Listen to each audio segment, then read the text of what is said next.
নমস্কার বন্ধুরা, ঘরোয়া রান্না বাই চৈতালিতে সবাইকে স্বাগত। আজকে তো দেখেই বুঝতে পারছেন এই গরমের জন্য ঠান্ডা ঠান্ডা কাস্টার্ডের রেসিপি নিয়ে চলে এসেছি, যেটা ছোট থেকে বড় সবাই তো ভীষণ পছন্দ করবে। আর এটা খেলে শরীর মন দুটোই ঠান্ডা হয়ে যাবে। চলুন রেসিপিটা শুরু করা যাক। এখানে আমি ফুল ফ্যাট ক্রিম দুধ যেগুলো হয় আমুল তাজা গোল্ড, সেই দুধ নিয়েছি 500 ml মতো, মানে হাফ লিটার।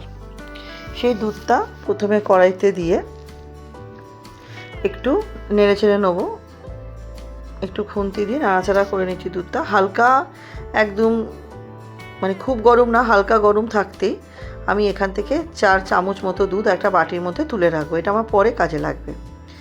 দিয়ে বাকি দুধটা মধ্যে আমি মেশাবো হচ্ছে দুটো গুঁড়ো দুধের প্যাকেট। আমি আমুলের গুঁড়ো দুধ 10 টাকা করে দুটো, 20 টাকার ব্যবহার করেছি। গুঁড়ো দুধটা দিলে এটা ভীষণই টেস্টি হয় খেতে, আর বেশ একটা ঘন ঘন ভাব আসে। দেখুন দুধটা দিয়ে আমি হ্যান্ড যে উইস্কগুলো হয় সেটা দিয়ে একটু ভালো মতো নেড়ে নিচ্ছি, যাতে দুধের কোনো ডেলা ভাব না থাকে।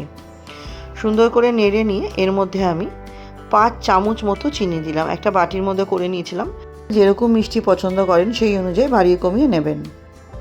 আমার মিষ্টি খুব একটা বেশি পছন্দ হয় না, তাই জন্য আমি মিডিয়াম মিষ্টি দিয়েছি। দিয়ে এবার একটা খুন্তির সাহায্যে ভালো মতো এটাকে আমি মিশিয়ে নেবো যতক্ষণ না আমার চিনিটা গলে যাচ্ছে। এটা ভালো মতো মিশিয়ে নিচ্ছি। আমার রেসিপিটা আপনারা কে কোথা থেকে দেখছেন অবশ্যই কিন্তু জানাবেন বন্ধুরা। আপনাদের কমেন্টে কিন্তু আমি রান্না করার উৎসাহ পাই এবং আপনাদের কমেন্টগুলো পড়তে আমার ভীষণ ভালো লাগে। তা খুব ভালো মতো ফুটিয়ে নিলাম। এদিকে যে দুধটা তুলে রেখেছিলাম বাটিতে, তার মধ্যে আমি দিয়ে দিলাম কাস্টার্ড পাউডার। দোকান থেকে ভ্যানিলা এসেন্সের কাস্টার্ড পাউডার নিয়ে আসবেন, তার টেস্টটা খুব ভালো হয়। আমি 3 চামচ মতো কাস্টার্ড পাউডার দিলাম। আর কাস্টার্ড পাউডারের মধ্যে কিন্তু কর্নফ্লোর থাকে, তার জন্য কাস্টার্ড পাউডারটা দিয়ে হ্যান্ড উইস্কের মাধ্যমে একটু খুব ভালো মতো মিশিয়ে নেবেন। আর এটা কিন্তু বেশিক্ষণ রাখা যাবে না, ওই জন্যই দুধটা আমি আগেই ফুটিয়ে নিয়েছি। ভালো মতো হ্যান্ড উইস্কের মাধ্যমে এটা মিশিয়ে নিয়ে তারপরে কিন্তু এই কাস্টার্ডের এই মিশ্রণটা আমাকে কিন্তু দুধের মধ্যে ঢেলে দিতে হবে। দুধটা দেখুন খুব ভালো মতো ফুটে গেছে। খুন্তি দিয়ে আরেকবার নাড়াচাড়া করে নিয়ে আমি কাস্টার্ডের যে ঘোলটা তৈরি করলাম সেটা কিন্তু এর মধ্যে আমি মিশিয়ে দেবো। দেখুন এর মধ্যে আমি কাস্টার্ডের ওটা মিশিয়ে দিচ্ছি। দিয়ে কিন্তু আমাকে কন্টিনিউয়াস নাড়িয়ে যেতে হবে, কারণ কাস্টার্ডটা দেওয়ার সঙ্গে সঙ্গেই দেখবেন ঘন হয়ে যাবে খুব। এটাকে ওই জন্য আমাকে কন্টিনিউয়াস নাড়িয়ে যেতে হবে। প্রথমে আমি এটাকে হ্যান্ড উইস্কের মাধ্যমে একটু নাড়িয়ে দিচ্ছি, কারণ কি যেহেতু ডালা ডালা হয়ে গেছে, হ্যান্ড উইস্ক দিয়ে এরকম করে একটু ফেটিয়ে দিলে কি হবে, ডালা ভাবটা কেটে যাবে। তাই আমি হ্যান্ড উইস্কের মাধ্যমে এটা প্রথমে দিয়েছি। একটু ভালো মতো নাড়িয়ে চাড়িয়ে নিচ্ছি আমি। এর মধ্যে আপনারা চাইলে আরও অল্প অল্প করে দুধ অ্যাড করতে পারেন, যেহেতু ঘন হয়ে গেছে। আমার ঘন হয়ে যাওয়ার কারণে এর মধ্যে আমি 1 কাপ মতো দুধ অ্যাড করেছি। দেখুন অনেকটাই ঘন হয়ে গেছিলো। এর মধ্যে আমি 1 কাপ মতো পরে আমি দুধ অ্যাড করেছি। খুব ভালো মতো হ্যান্ড উইস্কের সাথে আমি মিশিয়ে দিলাম। এরপরে আমি এটাকে খুন্তির সাহায্যে একটু মিশিয়ে নেব।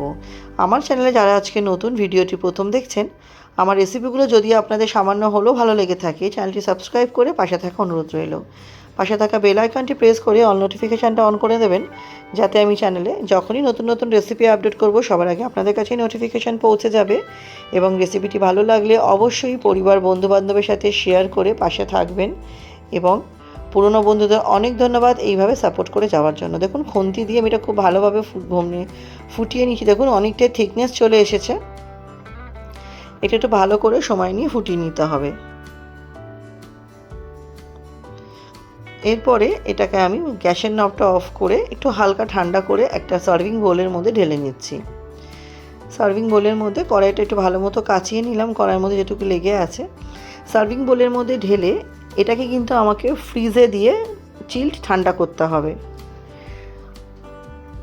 সব ফ্রিজে তো একরকম টাইমে চিল ঠান্ডা হয় না, অনেকের খুব অল্প সময়ের মধ্যেই হয়ে যায়। আমার কিন্তু মোটামুটি 20-30 মিনিট মতো লেগেছিল। তো ফ্রিজে দিয়ে আমি একটু বেশ ভালো করে ঠান্ডা করে নেবো। আর অন্যদিকে আমি ফলগুলো কেটে নেবো।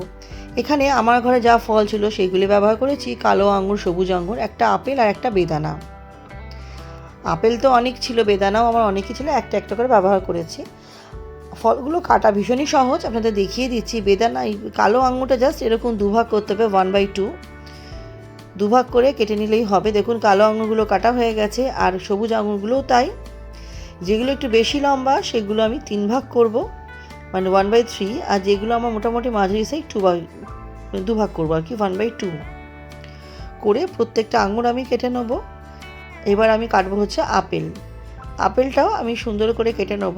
খুব ছোট্ট ছোট্ট আপেলের পিসগুলো করতে হবে, কাঁচাটা তো বেশি বড় বড় পিস ভালো লাগে না, তাই আপেলগুলো আমি সেরকমভাবে কেটে নিচ্ছি। প্রথমে এরকম লম্বা লম্বা করে কেটে নিচ্ছি, আর মাঝের যে ফেলার অংশটা বীজের সেটা কিন্তু আমাকে ফেলে দিতে হবে।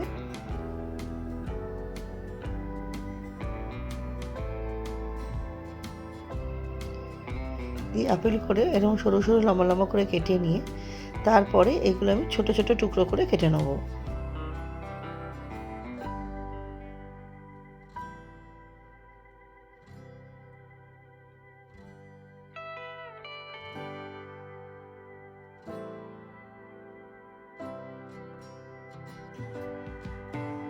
আপেলটা কাটা হয়ে যাওয়ার পর একটা আমি দেখুন প্লেটের মধ্যে তুলে নিচ্ছি, যেখানে আমি 2 রকম আঙুর রেখেছি।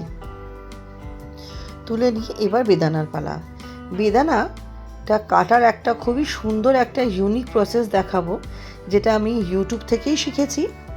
ইউটিউবের অতনু রান্নাঘর দাদাভাইয়ের চ্যানেল থেকে আমি বেদানা কাটার ইউনিক রেসিপিটা শিখেছি।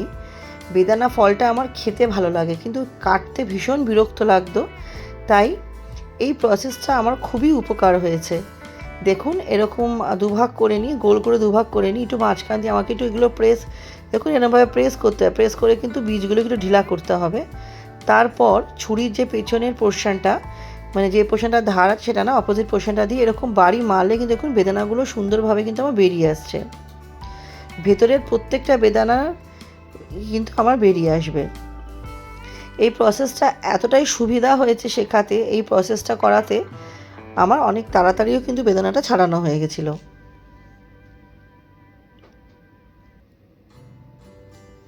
এরমভাবে দেখুন এই বেদানাটা ছাড়িয়ে নিয়ে একই প্রসেসে সেকেন্ড বেদানাটাও কিন্তু আমি ছাড়িয়ে নেব। আর আপনাদের দেখাবো, দেখবেন ভেতরে একটাও কিন্তু বীজ ছিল না। এরমভাবে হালকা একটু হাত দিয়ে প্রেস করছি, আর এরকম ছুরিটা দিয়ে এরকম করে আঘাত করলে কিন্তু বেদানাগুলো কিন্তু পড়ে যাচ্ছে। দেখুন ভেতরে কিন্তু একটাও বেদানার বীজ নেই, দানা কিন্তু বেশি নেই। দুটো একটা যা আছে ওগুলো আর নেওয়া যাবে না, ওগুলো আর কি নষ্ট হয়ে গেছে। দেখুন এবার বাড়ি মারলে কিন্তু বেদানার এই সাদা অংশগুলো বেরিয়ে আসে, সেগুলো আমি অবশ্যই তুলে নেবো, সেগুলো তো আমার কাজে লাগবে না। আর আরেকটা যে গোল আছে সেটাকেও আমি একই পদ্ধতিতে কেটে নেবো। দেখুন বেদানাটা আমার পুরোটা ছাড়ানো হয়ে গেছে। এবার ওই প্লেটের মধ্যে বেদানাগুলোও নিয়ে নিচ্ছি। কাস্টার্ডটা বন্ধুরা অবশ্যই বাড়িতে কিন্তু বানাবেন। এই গরমের সময় এই ঠান্ডা ঠান্ডা কাস্টার্ড খেতে ভীষণই ভালো লাগে। বাচ্চারা তো খুবই পছন্দ করবে, বড়রাও ভালোবাসবে। অনেক বাচ্চাই আছে ফল খেতে একদম পছন্দ করে না, তো সেক্ষেত্রে আপনি এইভাবে বানিয়ে দিতে পারেন, গ্যারেন্টি দিচ্ছি তারা আপনার থেকে চেয়ে খাবে, এতটাই দুর্দান্ত হয় খেতে। প্রত্যেকটা ফল দেখুন একটা প্লেটের মধ্যে আমি সুন্দর করে সাজিয়ে নিলাম। এবং ফ্রিজ থেকে কাস্টার্ডটা আমি বার করে নিয়ে এসেছি, প্লেন কাস্টার্ডটা। দেখুন কতটা সুন্দরভাবে আমার কিন্তু কাস্টার্ডটা চিল্ড হয়ে গেছে। এর ওপর আমি ফলগুলো সুন্দর করে সাজিয়ে দিচ্ছি। আমি একেবারেই সব ফল দিয়ে দেবো না, প্রথমে অল্প খানিকটা ফল দেবো, তারপরে কিন্তু ওটা আমাকে চামচ দিয়ে বাকি মানে পুরো কাঁচার সাথে ওপর নিচ করে মিশিয়ে নিতে হবে। দেখুন দিয়ে দিলাম প্রথমে আপেল, তারপর দিলাম বেদানা, এরপর দিয়ে দেবো হচ্ছে কালো আঙুর, আর দেবো হচ্ছে সবুজ আঙুর। আপনাদের ঘরে যা যা ফল থাকবে আপনি সেইগুলোই ব্যবহার করবেন। আমার ঘরে এই ফলগুলো ছিল, আমি তাই জন্য ব্যবহার করলাম। এবার আমি চামচ দিয়ে কিন্তু কাস্টার্ডটা খুব ভালো মতো কিন্তু মিশিয়ে নেবো, একদম ওপর নিচ করে সুন্দর করে কাস্টার্ডটা মিশিয়ে নিতে হবে, যাতে প্রত্যেকটা বাইটে মুখে ফল পড়ে। দেখুন এমন করে পুরো কাঁচাটাই আমাকে মিশিয়ে নিতে হচ্ছে।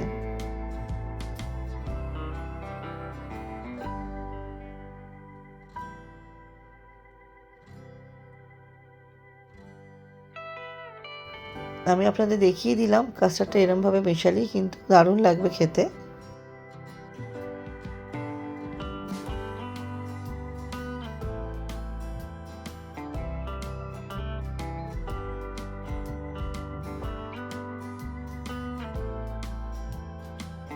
পুরোটা মেশানো হয়ে গেছে। এবার আমি ওপর দিয়ে আরও কিছুটা ফল দিয়ে সাজিয়ে দেবো।